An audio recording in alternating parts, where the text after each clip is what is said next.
विद्यार्थी मित्रांनो, computer science design, computer science engineering या सगळ्या ब्रांचेससाठी सेकंड इयर पासून बी पर्यंत एक जनरल रोडमॅप कसा आहे तो मी तुम्हाला इथे क्लिअर करणार आहे. मित्रांनो, हा रोडमॅप एकदा क्लिअर झाला ना, अभ्यास सुरू करण्याच्या आपल्याला हा रोडमॅप माहिती पाहिजे. एकदा तो क्लिअर झाला की आपल्याला कळतं कुठले विषय अवघड आहे, कुठले सोपे आहे, कुठले न्यूमरिकल बेस आहे, कुठले विषय कोर आहे ज्याच्यावर आपल्याला इंटरव्ह्यूला क्वेश्चन येतात, आपल्याला काय प्रॅक्टिस करायची, काय काय स्किल्स डेव्हलप करायचे, ते सगळ्या गोष्टी या पुढच्या 5 मिनिटात मी क्लिअर करणार आहे. जनरल व्हिडिओ आहे ज्याच्यामध्ये एवढ्या सगळ्या ब्रांचला जे कॉमन आहे त्या गोष्टी मी इथे कव्हर करणार आहे, जेणेकरून तुम्हाला आयडिया क्लिअर होईल. आणि अभ्यासाला हे बघितल्यानंतर मग अभ्यासाला सुरुवात करा. बघा, तुम्हाला मजा यायला लागेल. इंजिनिअरिंग पूर्ण तुम्हाला व्हिज्युअलाइज येईल, इतका कॉन्फिडन्स येईल की तुम्हाला वाटेल यार इंजिनिअरिंग वाटत पुढे काय पुढे काय पुढे काय. सरांनी तर पूर्ण क्लिअर करून दिलं, हा अशी अशी इंजिनिअरिंग आहे आणि अशी अशी इंजिनिअरिंग आहे, असंच जायचं, याला महत्व द्यायचं, हे स्किल्स वाढवायचे. एवढं कळालं की बस आपण 100% स्कोरिंग करून जातो, वर्गात टॉपर येतो आणि खूप चांगले आपले प्लेसमेंट होते. बेस्ट कंपनीला आपण प्लेस होतो, आपला सीजीपीए भारी येऊन आपण टॉपर होतो. मित्रांनो, सुरू करूया. बघा, या सगळ्या ब्रांचेसला जनरली कॉमन जवळपास विषय आहे, भले त्याच्यामधले टॉपिक्स वेगवेगळे असू शकतात. म्हणजे समजा ऑब्जेक्ट ओरिएंटेड प्रोग्रामिंग आहे उदाहरणार्थ, कॉम्प्युटरला असेल, कॉम्प्युटर सायन्सलाही असेल, पण कॉम्प्युटरचे काही युनिट वेगळे असतात, कॉम्प्युटर सायन्सचे युनिट काही वेगळे असतील, काही सेम असतील. म्हणजे जवळपास लेसन्स हे सब्जेक्टचे जवळपास सारखेच असतात एवढ्या ब्रांचेसला, पण त्याच्यामधला कॉन्टेंट हा शफल असतो किंवा वेगवेगळा असतो किंवा सेम असू शकतो. ओके, सो इन जनरल मी सांगणार आहे, लक्षात ठेवा. आता याच्यात काही काही सब्जेक्ट या ब्रांचला असेल, याला नसेल, ते कुठल्या ब्रांचला आहे ते ऑलरेडी तुमच्याकडे सिलेबस आहे किंवा मी सिलेबस ऑलरेडी डिस्कस केलेले आहे मागच्या व्हिडिओमध्ये, त्यामध्ये तुम्हाला माहिती. मी जनरल गोष्टी इथे क्लिअर करतोय. येस, बघा, जेव्हा कधी सेकंड इयर सुरू होतं तर ऑब्व्हियसली आता नवीन सेकंड इयरला आहे 2024 पॅटर्न, थर्ड इयरला आहे 19 पॅटर्न आणि बी ला आहे 19 पॅटर्न. ओके, सो आपण जर पॅटर्न डिस्कस केला तर इथे 24 पॅटर्न येतो, इकडे पॅटर्न येतो 19 आणि इकडे पॅटर्न येतो 19. मित्रांनो बघा, फर्स्ट इयरला तुम्हाला ओरल प्रॅक्टिकल वगैरे काही नव्हतं आता, आणि 10 विषय होता. आता इकडे कसं असेल, थेरी सब्जेक्ट जे असतात ते तुम्हाला 7 ते 10 थेरी सब्जेक्ट असतात. ओके, समजा पहिल्या सेमला 4 आले, दुसऱ्या सेमला 5 आले, किती झाले 9, किंवा पहिल्या सेमला 4, दुसऱ्या सेमला 4, किती झाले 8, पहिल्या सेमला 4, दुसऱ्या सेमला समजा 5, 9, किंवा दोन्ही Semla 5, 5, 10. So it's depends, branch wise हे कमी जास्त असू शकतं. सो थेरी सब्जेक्ट 7 ते तुम्हाला 10 आहेत. सिमिलरली इकडे पण तुम्हाला तसंच आहे, थेरी सब्जेक्ट तुम्हाला 7 ते 10 आहेत. यस, आणि लास्ट इयरला आता थेरी सब्जेक्ट कमी असतात. कंपल्सरी याच्यात कसं असतं, कंपल्सरी सब्जेक्ट जे असतात ते तुम्हाला हार्डली 4 ते 5 असतील आणि इलेक्टिव्ह सब्जेक्ट असतात. इलेक्टिव्ह शब्द साधारणतः 2 ते 3 इलेक्टिव्ह सब्जेक्ट असतील, 2 ते 3 किंवा 4 पण असू शकतात. Yes, it's depends, branch wise हे चेंज होऊ शकतं. इथे कसं आहे बघा, इकडे कंपल्सरी सब्जेक्ट जे आहे ते तुम्हाला साधारणतः 7 सब्जेक्ट असणार आहे आणि इलेक्टिव्ह 1 असणार आहे. इलेक्टिव्ह 1 किंवा 2 हे 7 किंवा 8 या प्रकारे तुमचे टोटल 7 ते 10 टोटल सब्जेक्ट असतात. इकडे पण सिमिलरली 7 ते 10 सब्जेक्ट असतील.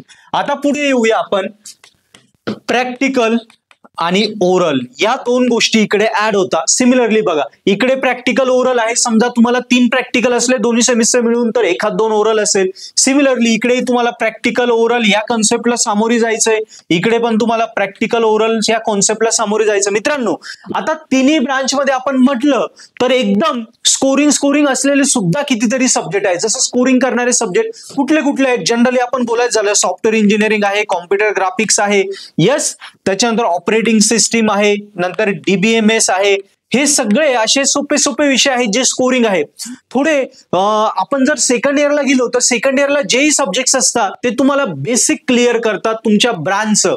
म्हणजे इकडे आपण जर बघितलं तर तुम्हाला सॉफ्टवेअर इंजिनिअरिंग आला, कॉम्प्युटर ग्राफिक्स आला, त्याच्यानंतर डीबीएमएस आला, ऑब्जेक्ट ओरिएंटेड प्रोग्रामिंग आला. तर थर्ड इयरला आपण जेव्हा जातो, थर्ड इयरला आपल्याला आता टेक्नॉलॉजी ओरिएंटेड सब्जेक्ट येतात. म्हणजे समजा वेब टेक्नॉलॉजी आला आपल्याला. आता इथे आपल्याला काय करायचंय, कोडिंगचं बेसिक शिकायचंय. म्हणजे आपल्याला सी आलं, C++ आलं, जावा आलं, ह्या गोष्टी आपल्याला इथे आपण कव्हर करतोय ऍज अ प्रोग्रामॅटिकली. फक्त त्याच्यावर आपण ऍप्लिकेशन येत नाही.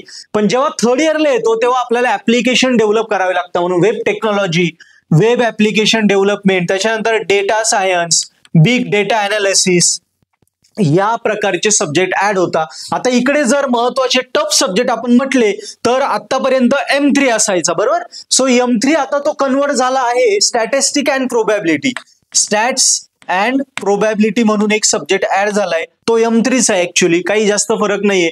M3चे जसे तसे कॉन्टेंट इकडे आले आणि एखाद 2 युनिट चेंज झालाय. सो हा M3चा आहे थोडक्यात असं समजा. स्टॅटिस्टिक प्रोबॅबिलिटी, त्याच्यानंतर डिस्ट्रिक्ट मॅथमॅटिक्स, नंतर मायक्रो प्रोसेसर, हा हार्डकोर सब्जेक्ट आहे, हा हार्डवेअरशी रिलेटेड सब्जेक्ट आहे, बरोबर. सो या प्रकारचे हे जे सब्जेक्ट्स आहे, त्याच्यानंतर इलेक्ट्रॉनिक्स आहे ही सगळी ब्रांच, म्हणून digital electronics logic design DLD, हे सगळे कोर सब्जेक्ट हे आपल्याला सेकंड इयरला ब्रांच वाईज शिकायचे असतात. यांच्यामध्ये तुम्हाला प्रॅक्टिस लागते आणि हे मॅथमॅटिकल हे 2 सब्जेक्ट असतात, यांना तुम्हाला खूप प्रॅक्टिस करावं लागते, इथे आउट ऑफ मार्क पडू शकता.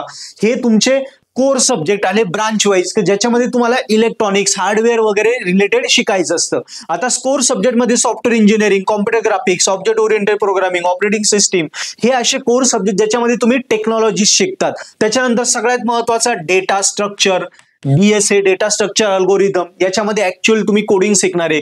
काही ब्रांचेसला C आहे, काहीला प्रोग्रामिंग मध्ये C++ आहे, काहींना जावा आहे, डिपेंड्स करतं. ओके, या साईडला आलो तर इकडे आपल्याला काय करायचं, इकडे आपण बेसिक शिकलो, क्लिअर झालं. आता इकडे आपल्याला प्रॅक्टिकली शिकायचंय, ऍप्लिकेशन डेव्हलप करायची, म्हणून web application development, data science, big data analysis, त्याच्यानंतर TOC, tough subject, mathematical subject. जसा इकडे M3 सारखा झाला तर आता हा याला M4 म्हणतात थोडक्यात. थेरी ऑफ कॉम्प्युटेशन, पूर्ण लॉजिक आहे, जे 4थी 5वीला बुद्धिमत्ता चाचणी होती त्या प्रकारे TOC.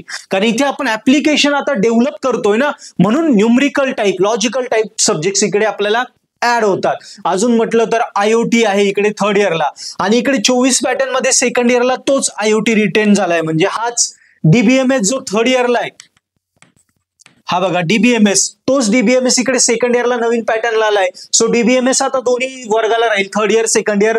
IoT पण दोन्ही वर्गाला आहे, सेकंड इयर थर्ड इयर. हे थोडे ऍप्लिकेटिव्ह सब्जेक्ट्स आहे जे तुम्हाला विचार करायला लावतात.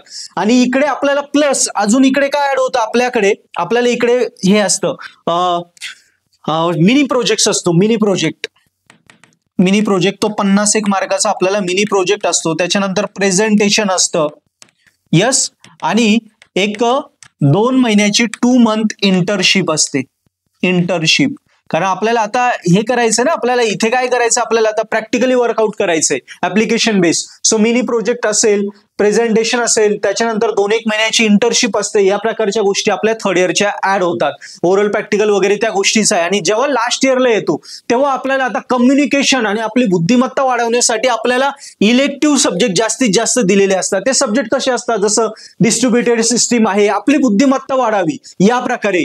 ब्लॉकचेन टेक्नॉलॉजी आलं, त्यांचे नवीन ट्रेंड्स आहेत, ते सगळे डिस्ट्रीब्युटेड कम्प्युटिंग, क्लाउड कम्प्युटिंग, जे ट्रेंड आहे त्या रिलेटेड तुमची बुद्धी वाढवण्यासाठी या टाईपचे मॅक्सिमम इलेक्टिव्ह सब्जेक्ट्स प्लस जवळजवळ 150 मार्कला तुम्हाला 100 ते 150 मार्कला मेगा प्रोजेक्ट्स असतो.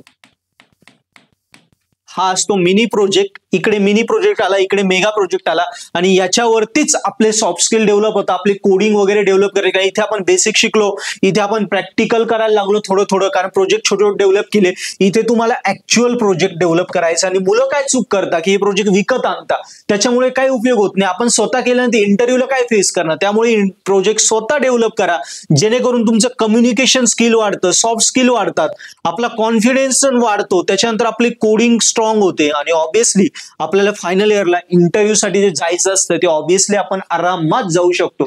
या प्रकारे हा साधारणतः कॉम्प्युटर आणि कॉम्प्युटरच्या ज्या सब ब्रांचेस आहेत, या सगळ्या कॉम्प्युटर रिलेटेडच ब्रांचेस आहे, यांचा हा रोडमॅप स्टडीचा आहे. मग याच्यासाठी काय करायचं की सेकंड इयरला पहिल्यांदा काय करा, कोडिंगचे काही क्लासेस असतील ते जॉईन करून घ्या, किंवा कोडिंगचे पर्पलॅट ऍप्लिकेशन वरती पायथॉन मशीन लर्निंगचे डिटेल रेकॉर्डेड लेक्चर कोर्सेस आहेत, तेही तुम्ही करू शकतात. आम्ही विथ प्रोजेक्ट शिकवलं आहे, कशा प्रकारे डेव्हलप करायचा, पायथॉनचे प्रोजेक्ट्स वगैरे सगळं घेऊन शिकवलंय. त्या पद्धत तुम्ही वर्कआउट करू शकता. मग त्याच्यानंतर थर्ड इयरला आले की थोडे सॉफ्ट स्किलचे क्लासेस वगैरे जॉईन करा, त्यांनी स्वतःला ग्रोथ करणार. आणि लास्ट इयरला प्रोजेक्ट स्वतः डेव्हलप करायचा, जेणेकरून हे 2 वर्षात जे वापरलं ते इथे येऊन आपण एकदम स्कोरिंग करू शकतो. काही मुलं हायर स्टडीसाठी जाण्यासाठी गेट वगैरे त्या एक्झाम पण देऊ शकता. त्याचं पण प्रिपरेशन करायचं असेल तर ते टी मध्येच करायला हवं. तेव्हा थर्ड इयरला केल्यानंतर बी ला आपल्याला एक चांगला रिझल्ट जनरेट करता येतो. सो मित्रांनो, या प्रकारे हा कॉम्प्युटर आणि त्याच्या रिलेटेड ब्रांचेसचा हा रोड मॅप होता.